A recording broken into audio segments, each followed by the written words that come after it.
लेकिन अब जब शेख मुजीबुर रहमान का घर तोड़ा जा रहा था, उसके बाद बीएनपी का बयान आता है, बीएनपी के नेताओं का बयान आता है और वो कहते हैं कि ये लोकतंत्र के लिए अच्छी बात नहीं है, ये बांग्लादेश के लिए अच्छी बात नहीं है और इसके लिए माफी मांगनी चाहिए, जिम्मेदार लोगों को गिरफ्तार करना चाहिए, जिम्मेदार लोगों के खिलाफ सरकार को कार्रवाई करनी चाहिए। ये बीएनपी के स्वर है, यानी कि आवामी लीग और बीएनपी जो कि खालिदा की पार्टी है, दोनों एक मंच पर खड़े होकर जो मुख्यमंत्री हैं, माफ कीजिए प्रधानमंत्री हैं वहां के अंतरिम सरकार के मोहम्मद यूनिस, उसके खिलाफ बयान दे रहे हैं, उसके खिलाफ स्वर में स्वर मिला रहे हैं। तो इस तरह के स्वर को शुएब साहब हम कैसे देखें? क्या माने कि वहां की जो प्रमुख राजनीतिक पार्टियां हैं वही खिलाफ हो गए, उनके प्रमुख खिलाफ हो गए? तो अब तो आप सही कह रहे हैं कि वो जो रेड लेटर है बहुत जल्द निकलने वाला है। अमेरिका से निकले तो बात अलग है,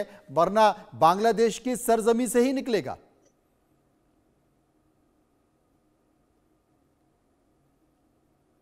शुएब साहब।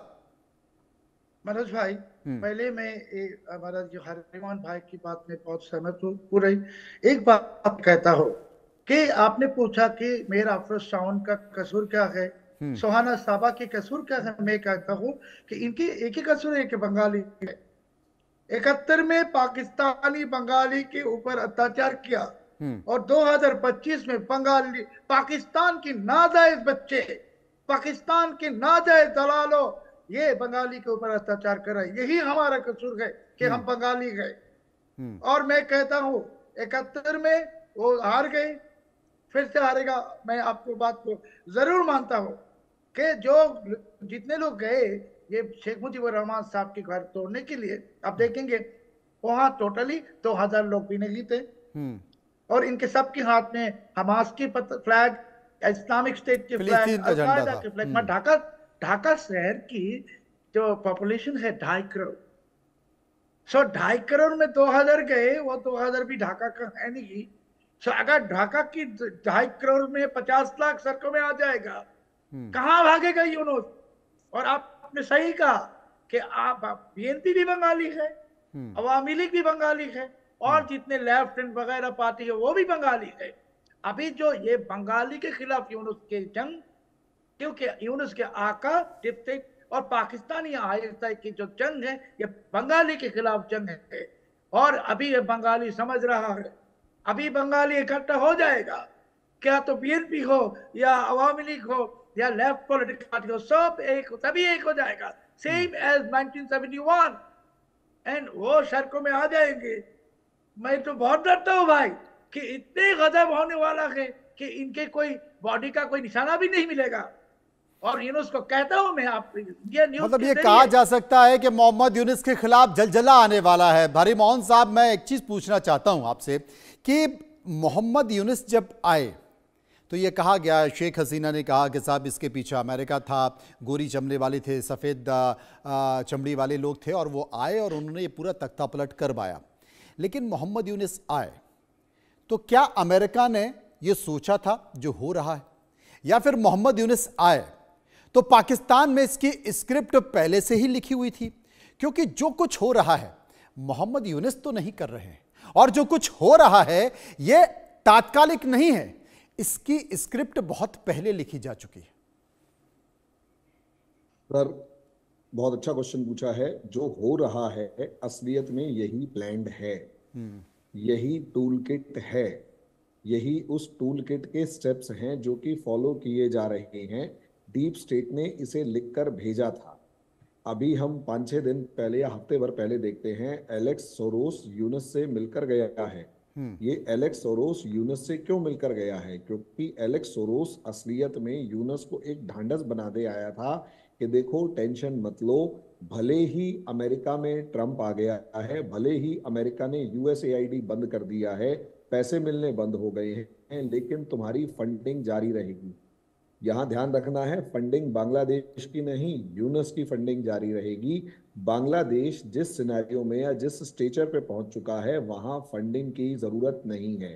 वहां से फंडिंग खींच ली गई। लोगों के अंदर आक्रोश है, एक गुस्सा है, अंदर बहुत ज्यादा एक इरिटेशन है कि उनका एम्प्लॉयमेंट जा चुका है, उनकी रोजी रोटी जा चुकी है, वो गरीब हो रहे हैं उनको रोटी नहीं मिल रही है, इन्फ्लेशन बहुत ज्यादा हाई है। अब होगा क्या सर, देखिए गरीब जनता को आपको भड़काने की जरूरत नहीं है, वो पहले ही भड़की हुई होती है, वो पहले ही एक कैरोसिन या पेट्रोल की तरह होती है, उसमें सिर्फ आग लगाने की देर होती है।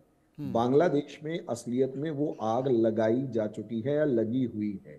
प्रॉब्लम ये मतलब, और इसमें अगर हम ये सोच रहे हैं कि बांग्लादेश अब किसी तरीके से शांत हो जाएगा, तो माफ कीजिए, अगर पब्लिक के अंदर आउटरेज है, इरिटेशन है, वो रोटी नहीं मिल रही है, तो डीप स्टेट को कोई कुछ खर्चा करने की जरूरत नहीं है। बस टॉप लेवल को थोड़ा बहुत कुछ हजार या कुछ लाख डॉलर देने की जरूरत है, और वो पूरा का पूरा खुद ही जलाते रहेंगे, बस खड़े होकर भाषण देते रहेंगे, बाकी जनता खुद करती रहेगी। हाँ, कुछ काम किए जा रहे हैं, जैसे बीजेपी जो है उसको भड़काया जा रहा है इंडिया के अगेंस्ट, उसको कहा जा रहा है इंडिया के अगेंस्ट जितनी प्रॉब्लम क्रिएट कर सकते हो करो। जमाते इस्लामी को सिर्फ इंस्ट्रक्ट किया जा रहा है कि जितना माइनॉरिटीज को मार सकते हो मारो, जितना ज्यादा हिंदुओं को मार सकते हो मारो, ताकि इंडिया प्रोवोक हो।